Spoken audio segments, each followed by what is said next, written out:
దానమిచ్చి చెడ్డాడు కర్ణుడు, రాజ్యం ఇవ్వక చెడ్డాడు దుర్యోధనుడు. నిజం పలికి చెడ్డాడు విశ్వామిత్రుడు, అబద్ధం ఆడక చెడ్డాడు హరిశ్చంద్రుడు.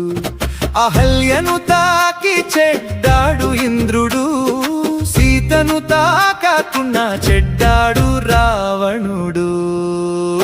ఎలా బతికినా వేలెత్తి చూపుతుంది లోకం, ఏం చేసినా విమర్శిస్తూనే ఉంటుంది లోకం. నీకు నచ్చినట్టు నువ్వు బ్రతుకు సోదరా,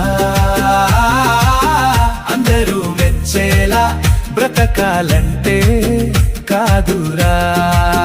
నీకు నచ్చినట్టు నువ్వు బ్రతుకు సోదరా.